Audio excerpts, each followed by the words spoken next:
what is a friend-to-friend network? It is a sort of peer-to-peer network where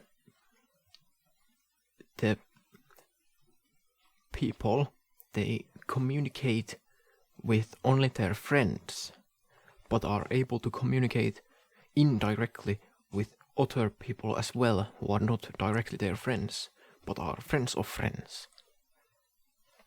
So, peer-to-peer of course means that two persons on a network, they communicate with each other directly without a middleman, such as a server, some sort of a service, some platform in the middle.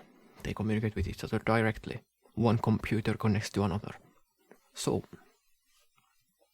in a friend-to-friend network, a person A can of course share information, files, with person B.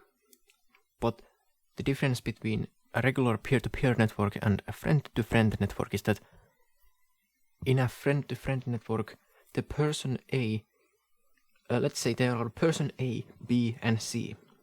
Person A is a friend of person B and vice versa, and then person B is the friend of person C and vice versa. But persons A and C are not friends. They don't know each other. Now, in a friend-to-friend network, even if person A and person C do not know each other, they don't know who the other one is or where they are in the world. All they know, they don't know each other, but they can still be aware of each other through the person B. You see, person C sends to person B that their information, their relevant information that yes, I do indeed exist, and then the person B relays that to person A, and then now person A knows that person B knows someone who is the person C. So person A doesn't know person C directly.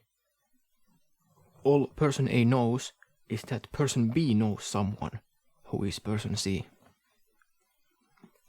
So this means that person C can make available a file on their computer hard drive.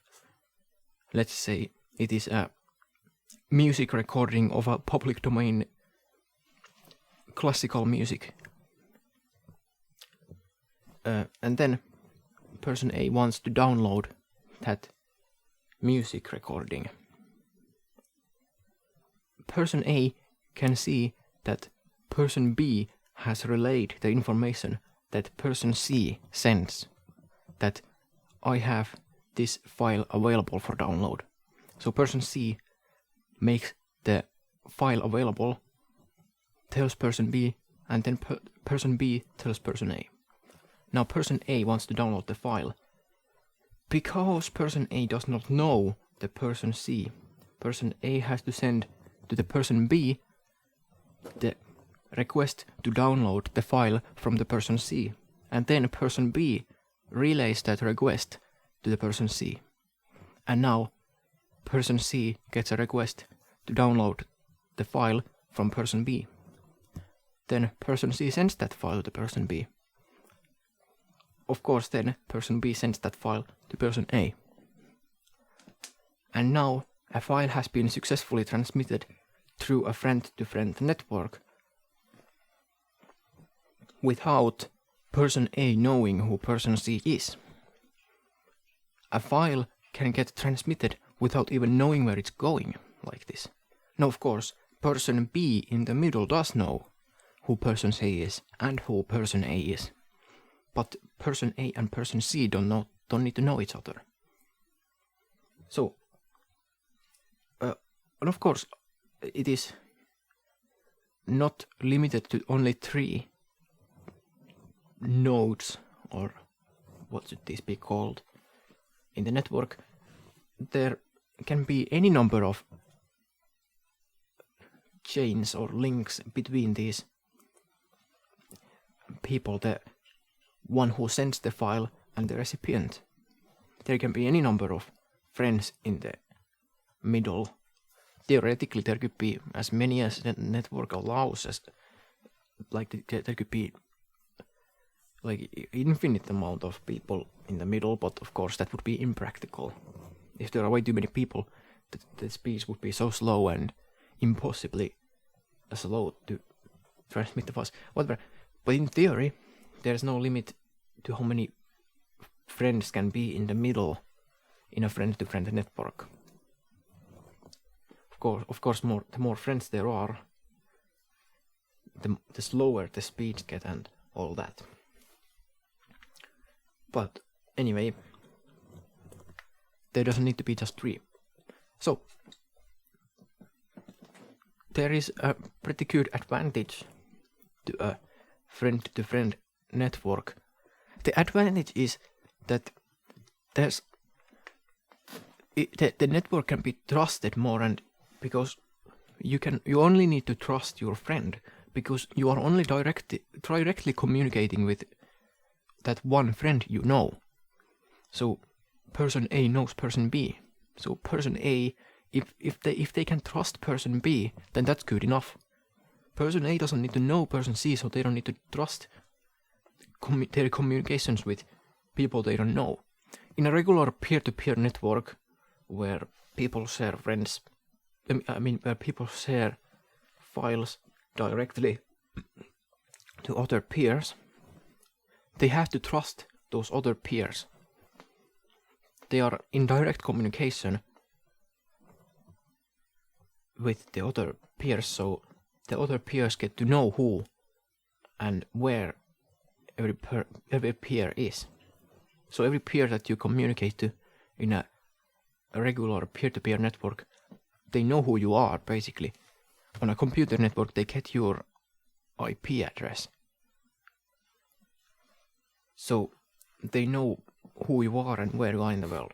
So of course this is an issue, potentially, if there are malicious people in the network and such. So in a friend-to-friend network, this issue is for the most part pretty much gone. As long as you can trust your direct friends, then all you need to trust is those friends. You can get files from wherever in the world indirectly through your friends and their friends and the friends of your friend, and goes on for as many friends of friends of friends of friends as it needs to. You could download files from all over the world without knowing where those files even come from. All you need to trust is your friend, and they need to trust their friend, and they need to trust their friend.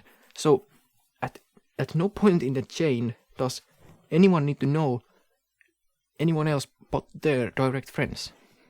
So even the people in the middle, they only need to know their direct friends. So let's say that there are 7 peers, or actually nodes, or whatever I call them. There are 7 people. The first, they are in the chain formation where the friends of friends of friends, and the last one wants to share the file. So the first one wants to download the file from the last one, and there are 5 nodes in the middle who are the friends of friends of friends and all that. So let's say the middlemost one, who do they know? So that would be like the person D. So who does person D know? Person D only needs to know person C and person E. So the persons are in order A, B, C, D, E, F, G, of course. In this formation where there are 7 people, only at no point does any one of these people need to know more than 2 people at most. So even if there is a security compromise at one point in the middle of this chain, let's say the middlemost one, the person D, all the person D can compromise.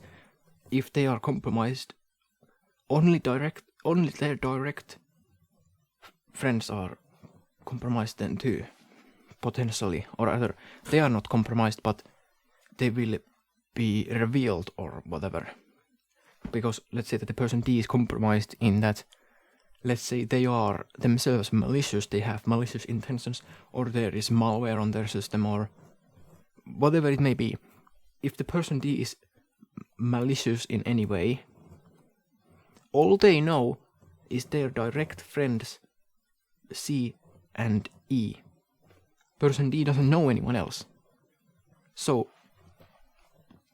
person A is far away removed from person D. Person D doesn't even know who A is. So if A wants to download a file from the person G, person D doesn't know who person A or who person G is. All he does is relay the information. So, in a friend-to-friend network, it is a very secure network in that sense. It is pretty good. It is potentially really safe against attacks. If person D is somehow compromised, they would also need to compromise person C, and they would also need to compromise person B to get to know who person A is. If they wanted to know who person A is. Now, let's say that there is some information that person G sends that is somehow has somehow caught the attention of some sort of an entity. So this entity does not like what person G is sharing into the world. They don't like that. So if this entity is somehow able to compromise one of these nodes in the middle, all the entity can get is the direct friends of that node that they have compromised. So if they compromise node D, they only get C and E. They would also need to compromise the E, and then they would need to compromise F, and then finally they would get to know who G is. So the security is better with a friend-to-friend network than it is with a regular peer-to-peer network.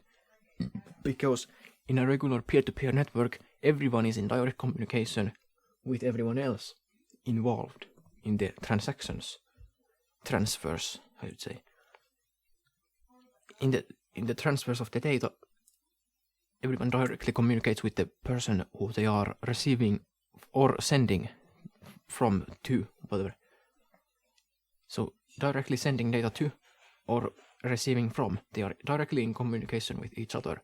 So if one of these persons is compromised, let's say the recipient is compromised, then the recipient knows who the person who sends the data is.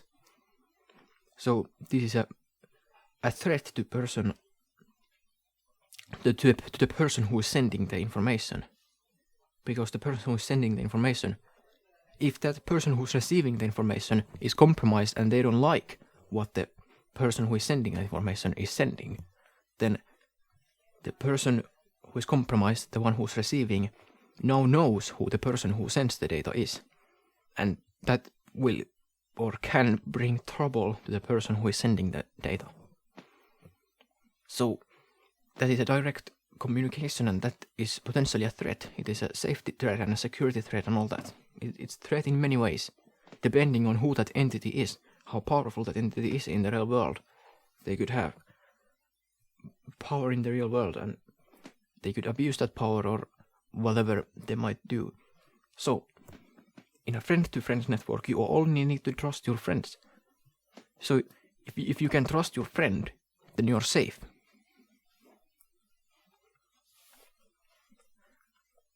So, that's that. That's a friend-to-friend network. It's a pretty good idea, yes. So, what sorts of software are there available that implement a friend-to-friend network? Well, there is this one program called Retroshare, and it allows people to share files across a friend-to-friend network. I suggest you look into it.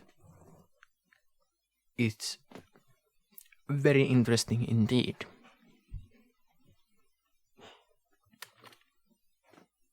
Yes. Also, another thing I might mention that is not really relevant to the friend-to-friend network necessarily, but it's more about the Retroshare program. The Retroshare also allows the users to communicate through the I2P network, which allows them to hide their IP addresses. So that's interesting. But that's about Retroshare, that's not about the friend-to-friend network. So yeah. So that's that speech recording. Do look into the Retroshare program and whatever. Yes. Hope you found this somehow useful or interesting. That is it for the speech. Goodbye now.